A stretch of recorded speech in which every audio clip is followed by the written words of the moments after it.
Kakak Zulfa, Assalamualaikum teh. Waalaikumsalam. Maaf, mau bertanya bagaimana apa itu gerakan wudhu 3 kali dalam air banyak.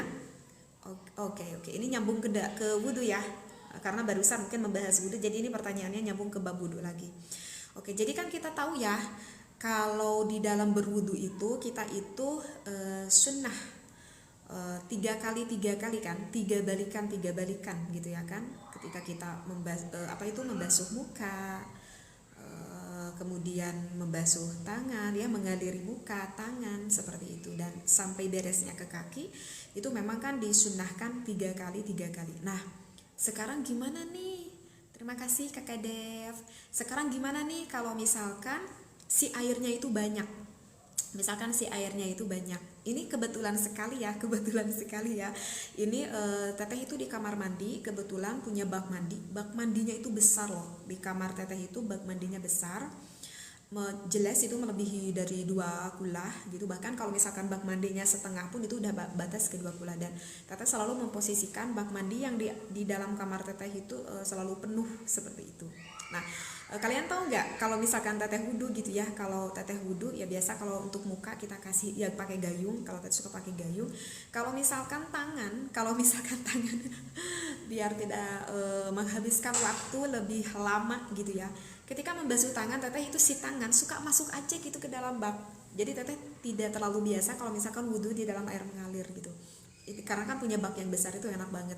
Jadi kalau teteh membasuh tangan, masukin aja gitu itu si tangannya ke dalam bak, masukin aja gitu kan. Nah itu kan ketika masuk, ini posisi tangan udah satu ya, udah satu balikan, dan ini kita tuh yakin ketika masuk ke dalam bak semua tangan itu yakin ratanya, yakin basahnya semua gitu ya, sampai kita terlihat ini basah sampai segini, udah kecemplung masukin aja, ini udah satu ya.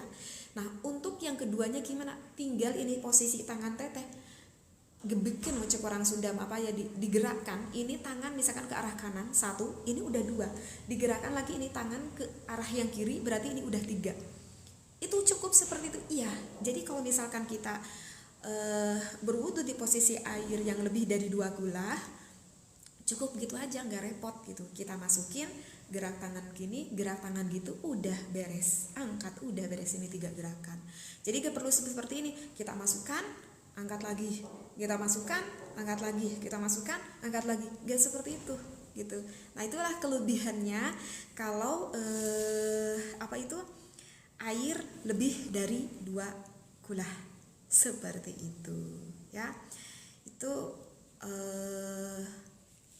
keterangannya ada di dalam kitab apa ya itu ya teteh kalau baca ya, keterangannya itu ada di dalam kitab Syarah Raudhah ya. Kakak tadi siapa kakak bertanya Kakak Zulfa itu, kalau misalkan pengen tahu referensinya ada di dalam kitab Syarah Raudhah. Itu masih tetap bab wudu ya, itu jadi masih berada di dalam juz pertama, referensinya masih di dalam juz pertama karena itu masih menerangkan tentang bab wudu. Ini di dalam kitab itu ini yang disampaikan pendapatnya oleh Imam Al-Qadhi ya, oleh Imam Al-Qadhi Husain dan juga oleh Imam Al-Baghawi di dalam referensi kitab itu. Begitu Kakak Zulfa ya, kalau misalkan kita mau mempraktekkan posisi wudhu di posisi air yang banyak seperti itu ya.